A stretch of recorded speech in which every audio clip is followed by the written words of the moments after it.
I welcome you all on Sure or Vivek.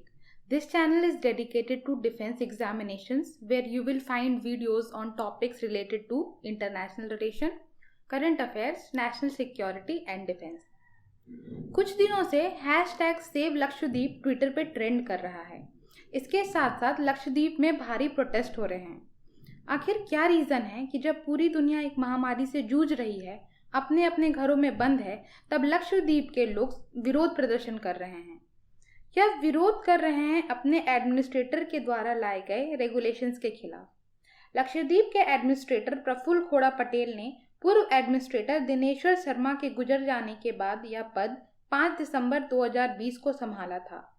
Some questions were raised on his appointment because prior to him, only IAS officers were made administrator of Lakshadweep.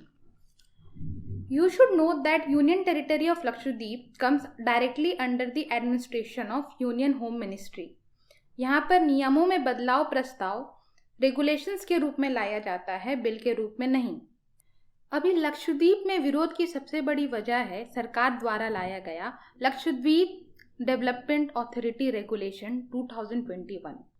This regulation empowers the government to remove or relocate anyone from their property for town planning or development activity. लोगों को डर है कि सरकार forcefully उनसे उनकी ज़मीन छीन लेगी। अब आपको यह समझना पड़ेगा कि यह लोग आइलैंड पर रहते हैं। अगर इन्हें खुद को रीलोकेट भी करना पड़े तो ये लोग जाएंगे कहाँ? लक्षद्वीप का एरिया बस 32.62 किलोमीटर स्क्वायर है। लोगों ने यहाँ यह भी चिंता जताई है कि इससे लक्षद्वीप के इकोलॉजी पर भी बहुत असर पड़ेगा। इस रेगुलेशन से गवर्नमेंट इकोलॉजिकली सेंसिटिव जोन्स में भी बिल्डिंग, माइनिंग, क्वेरिंग, इंजीनियरिंग कर सकती है। यह रेगुलेशन सेक्शन 72 के तहत प्लानिंग और डेवलपमेंट अथॉरिटी को किसी का भी घर खाली करवा लेने की पावर देता है। लोगों का आरोप है कि इस ड्राफ्ट को लाने से पहले लोकल अथॉरिटीज से कंसल्ट नहीं किया गया था। विरोध की दूसरी बड़ी वजह है जनवरी 2021 में लाया गया prevention of anti social activities act, जिसे गुंडा एक्ट भी कहा जाता है। इस एक्ट के तहत किसी भी व्यक्ति को विदाउट पब्लिक डिस्क्लोजर 1 साल के लिए डिटेन किया जा सकता है। लक्षद्वीप में क्राइम रेट बहुत कम है। ऐसे में ऐसा एक्ट लाने की जरूरत क्या थी, यह लोगों को समझ नहीं आ रहा है। The third reason of protest is the mandatory 2-child policy introduced in the draft panchayat regulation 2021। इसके तहत जिनके 2 से अधिक बच्चे हैं उन्हें ग्राम पंचायत से डिस्क्वालीफाई कर दिया गया है। इस प्रस्ताव से लोगों में बहुत आक्रोश है। इसके अलावा विरोध की चौथी वजह है बीफ पर ban. Lakshadweep animal preservation regulation के अंतर्गत बीफ पर बैन लगाने का प्रस्ताव रखा गया है।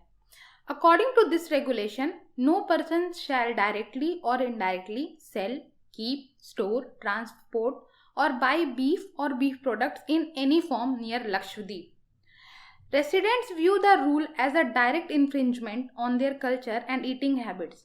लक्षद्वीप में 90% मुस्लिम आबादी है। एक आइलैंड होने की वजह से वहाँ सब्जियों की अवेलेबिलिटी कम है और लोग ज़्यादा मीट प्रोडक्ट्स पर डिपेंडेंट हैं।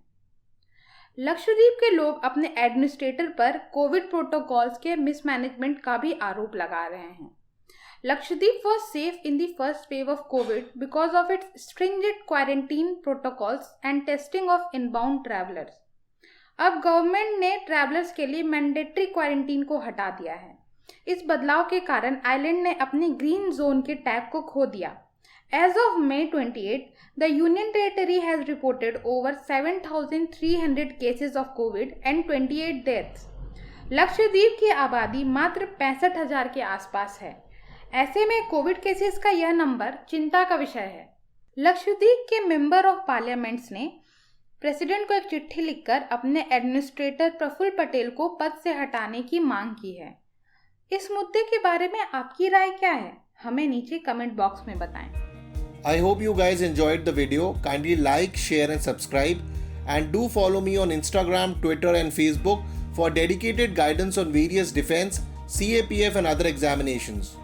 All links have been given in the description. Jai Hind.